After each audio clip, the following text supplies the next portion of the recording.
The Naval Blueprint stopped me cold. I was digging through a digital maritime archive, looking at 19th century Victorian expedition logs, canvas tents, iron coal stoves, the usual heavy survival gear. And then there it was, a hand-drawn diagram. Inside the sketch, a cross-section of a human body lying in a trench. Above the body, an arched roof made entirely of snow, fused into a solid glaze of ice. Beside the drawing, a note written in sharp cursive, internal temperature raised by 40 degrees, 0 fuel required. The document was from 1872. The survival method was real. The location was a drifting ice floe in the high Arctic, and the shelter was the only thing standing between 19 stranded people and absolute freezing death. That blueprint led me into one of the most infuriating cover-ups in maritime history. For decades, the British Admiralty knew exactly how to keep a human core temperature stable, using nothing but packed snow and human breath. It was an elegant, closed-loop biological system taught by indigenous Inuit guides. Yet, the official naval establishment suppressed it. They called it uncivilized. They mocked the explorers who tried to teach it. And they forced their crews to rely on massive, expensive coal stoves and canvas tents sold by their own wealthy contractors. This wasn't just a forgotten survival trick. It was a deliberate erasure, an ideological refusal to accept indigenous science that ultimately froze history's greatest explorers to death in the dark. To understand the sheer scale of this negligence, you have to look at the winter of 1872.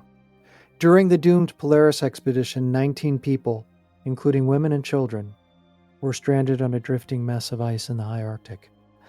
Before the ice hit, they had ample rations, but they were left with almost no fuel for their stoves. But their indigenous Inuit guides understood a method known today as subsurface thermal banking. It captures radiant body heat and traps it inside a pressurized microclimate. It raises the ambient temperature of a snow shelter by 40 degrees. It requires nothing but packed snow and human breath. The system kept all 19 people alive for 6 months in absolute darkness.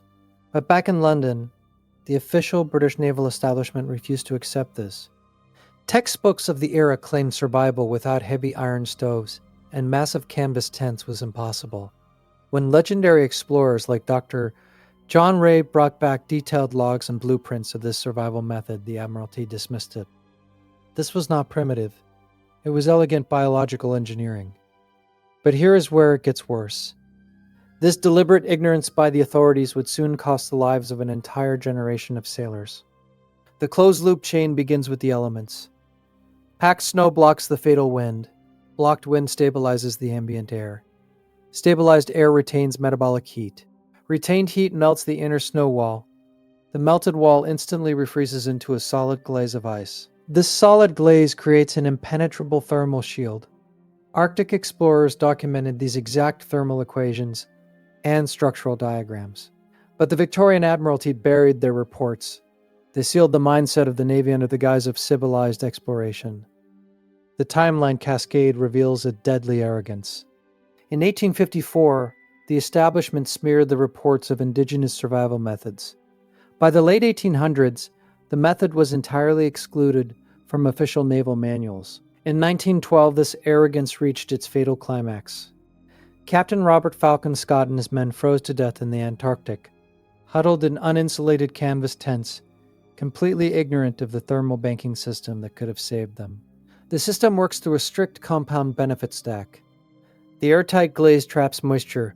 Trapped moisture prevents immediate dehydration. Hydration maintains healthy blood volume. Maintained blood volume keeps the extremities warm. Warm extremities prevent frostbite entirely.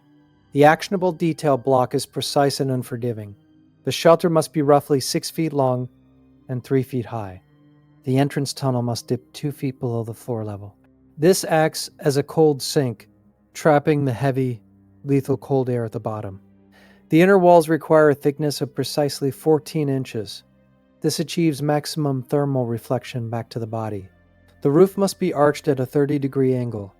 This prevents the melting glaze from dripping onto the occupants. Dripping water would instantly destroy the thermal boundary layer. It costs $0 to build. It yields perfect atmospheric insulation.